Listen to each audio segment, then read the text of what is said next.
सुदर्शन चक्र के द्वारा बतलाए हुए मार्ग से चलकर अंधकार की अंतिम सीमा में पहुंचे।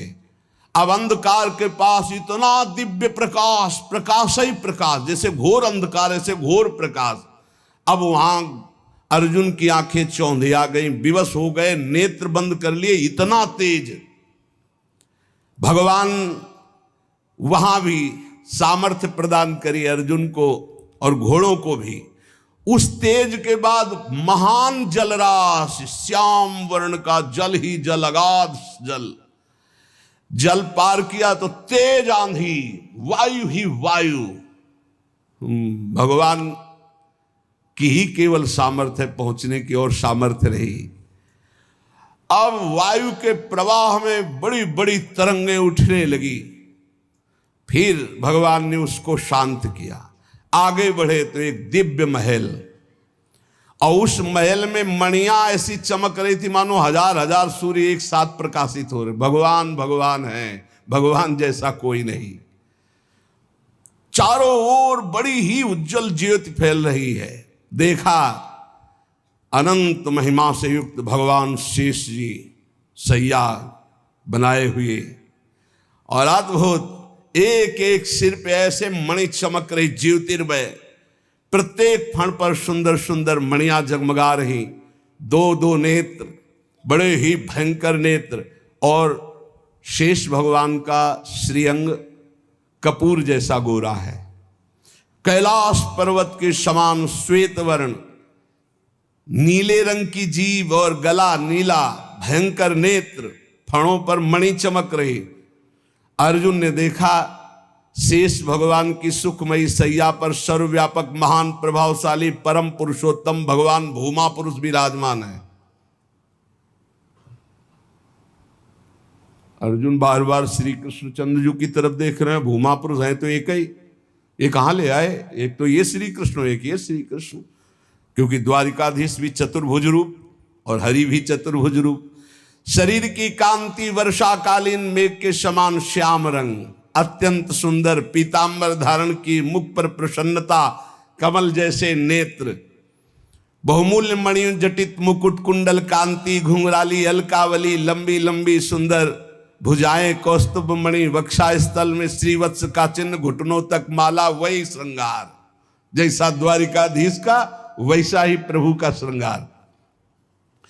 अर्जुन ने देखा नंद सुनंद जय विजय ये सब पार्षद मूर्तिमान होकर पुष्टि श्री कीर्ति अजा, ये चारों दिव्य शक्तियां, रिद्धियां निधियां लोकपाल, ये सब वहां हाथ जोड़े खड़े हैं। वो भगवान श्री कृष्ण भी प्रणाम कर रहे हैं। तो अर्जुन देख रहे हैं कि ये है क्या लीला, अपने आप को अपने आप से, और कह रहे प्रणाम करो, ये अनंत महिमाशाली भूमा पुरुष भगवान है। अर्जुन भयभीत हो गए कि एक तो ये मेरे सखा श्री कृष्ण, दूसरे ये भूमा पुरुष। श्री कृष्ण ने फिर प्रणाम किया और हाथ जोड़कर कहा कि हे भूमा पुरुष, आप कृपा करके आदेश कीजिए।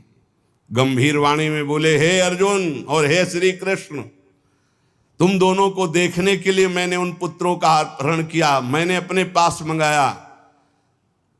तुम मेरे ही अंश से प्रकट हुए हो और धर्म की रक्षा के लिए पृथ्वी पर अवतार ग्रहण किया। पृथ्वी के भार से दैत्यों का संहार कर चुके हो। अब तुम्हें लौटकर हमारे ही स्वरूप में फिर विलीन होना है।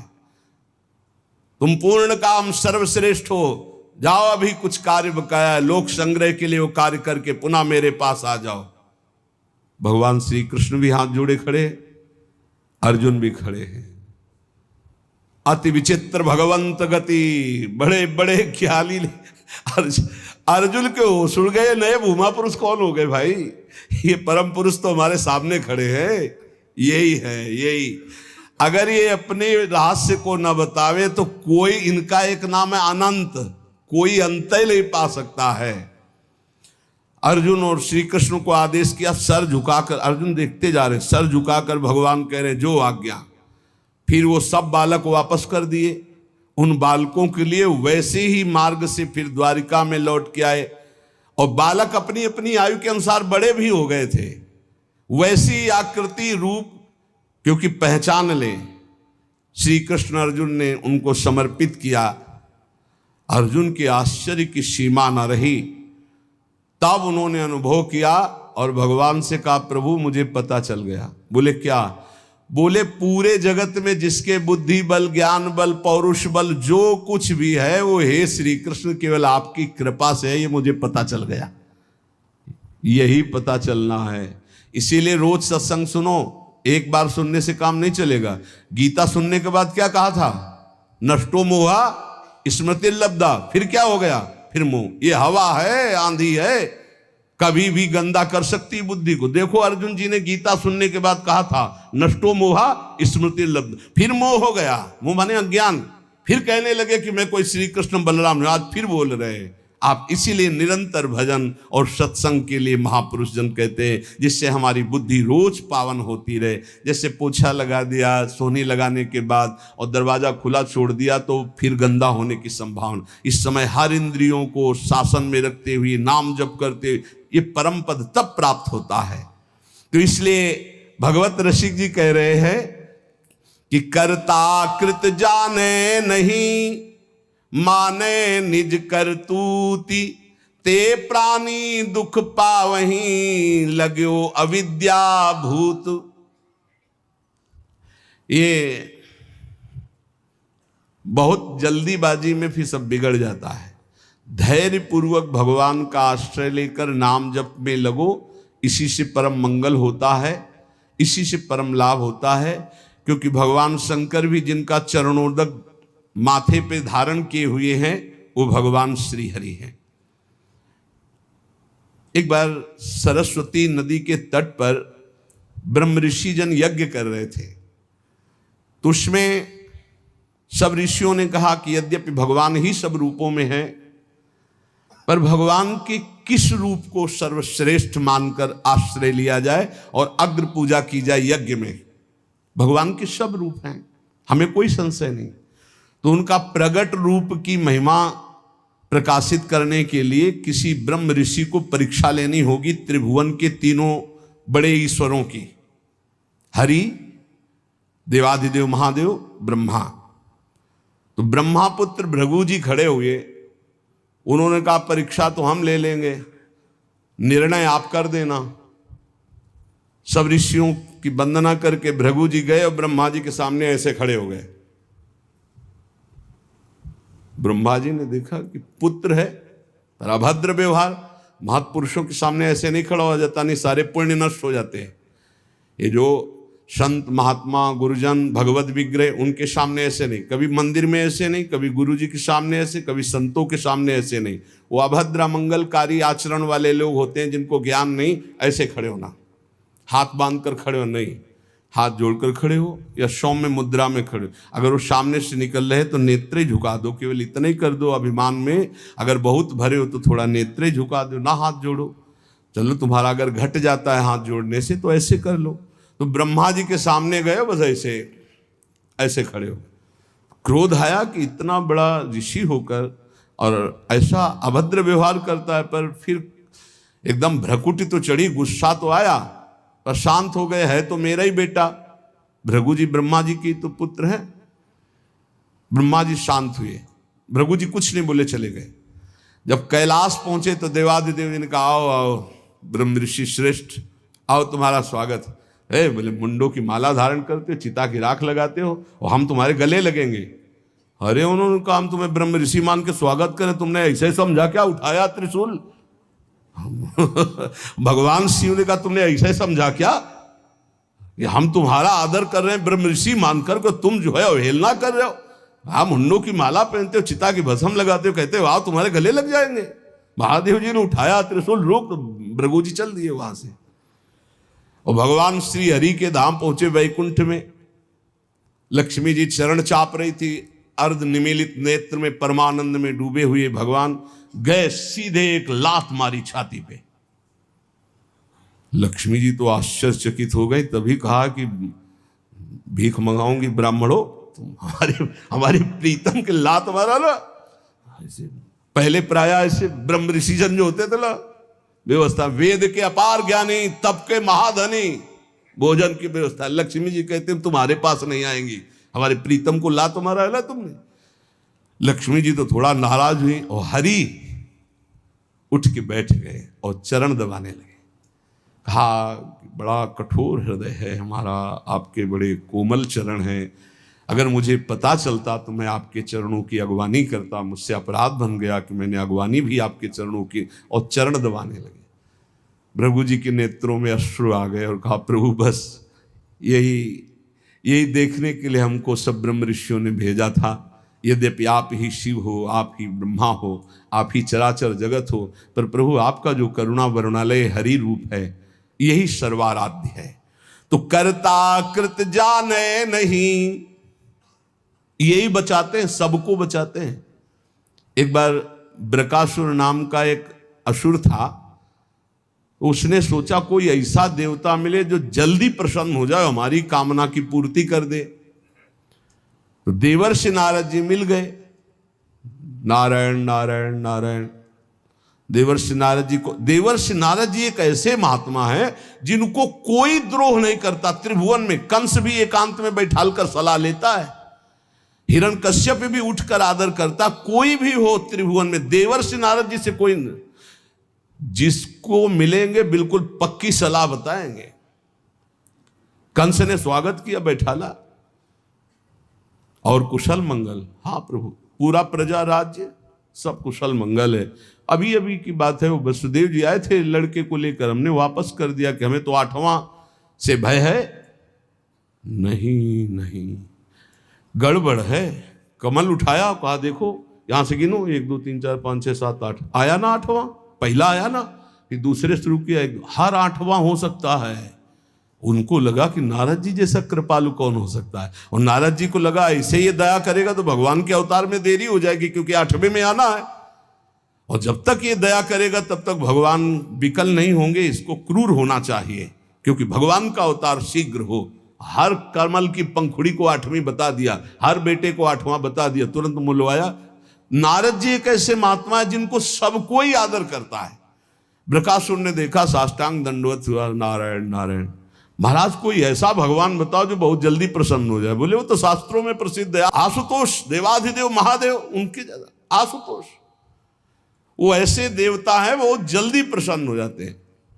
और कोई सेव संतरा की जरूरत नहीं भाई, देवाधिदेव महादेव देख लो, कोई देवता ऐसा भोग नहीं पाएगा, त्रिभुवन में कोई देवता नहीं ऐसा भोग पाएगा जैसा देवाधिदेव भगवान शिव एक चुल्लू जल में प्रसन्न। ऐसे कृपालु हैं कि जो कोई सृष्टि में न स्वीकार करे वो स्वीकार करने के लिए तैयार, उतने में प्रसन्न हो जाते हैं। बोले आशुतोष देवाधिदेव महादेव हैं। और वो सोचा कि मंत्र और ये आराधना हमसे तो बनेगी नहीं, आसुरी प्रवृत्ति है, तो अग्नि को प्रकाशित करके अपने शरीर का मांस नोच नोच करके स्वाहा, भगवान शिव का मंत्र जपता तो स्वाहा। भगवान शिव बड़े कृपालु के, बेकार को ऐसे, हम तो एक चुल्लू जल में प्रसन्न हो जाते हैं, इतनी भगवान शिव प्रसन्न हो गए। कर्ता को जाने नहीं, हम ये बता रहे। भगवान शिव ने कहा काहे को तुम इतना कष्ट सह रहे हो, क्या चाहिए तुम्हें? तो माता जी के सहित प्रकट हुए थे। माता जी त्रिपुर सुंदरी, असुर है ना, राक्षस, तो इसकी बुद्धि तो राक्षसी ही रहेगी। भगवान शिव की तरफ देखा, माता जी की तरफ देखा, उसने कहा प्रभु मेरी इच्छा है कि मैं जिसके ऊपर हाथ रख दूं वो भस्म हो जाए। भगवान शिव बिना विचार किए बोले तथास्तु, ऐसा ही हो। जे भी ऐसा कहा तो उसने सोचा परीक्षा के लिए भगवान शिव के ऊपर हाथ रख के देखे ना, इन्हीं का वरदान इन्हीं को। भगवान शिव के ऊपर ऐसे जो हाथ कर, भगवान भागे, क्योंकि जानते थे कि सत्य है, रख देगा भस्म हो जाएगा। शरीर तो भाई भगवान ने ही आदेश और वो वर दिया है, उन्हीं के बल से भागे, वो भी पीछे भागे। माता जी खड़े लीला देख रहे हैं। भगवान शिव जब पीछे देखे तो दौड़ के पीछा बस हाथ ही रखने का। भगवान ने कहा कहां तक भागेंगे? तो कर्ता को याद किया। कर्ता कौन है? हरि। हरि को याद किया। जो ही याद किया तो आ गए ब्रह्मचारी के रूप में, और भगवान शंकर से इशारा किया चैन की सांस लो, अभी इसका हिसाब करते हैं। नजदीक गए, बोले प्रणाम ब्रकासुर जी। इतना प्यार से विश्व में कोई नहीं बोला था, वो तो असुर था। प्रणाम वृकासुर, अमृतमय वचन और ऐसा आकर्षण और ऐसे कमल नयन और ऐसी चितवन को खड़ा हो गया। बोले वृकासुर जी, यदि आपको मेरे सहयोग की आवश्यकता हो तो सहयोग से बड़े बड़े काम बन जाते हैं, आप क्यों भाग रहे हो इनके पीछे? बोले इनके ऊपर हाथ रखने, तो तुम्हारे हाथ में कुछ है क्या जो रखना चाहते हो? बोले वरदान दिया है शिव जी ने कि जिसके ऊपर हाथ रख दोगे वो भस्म हो जाएगा। अरे बोले अभी तुम्हें विश्वास है?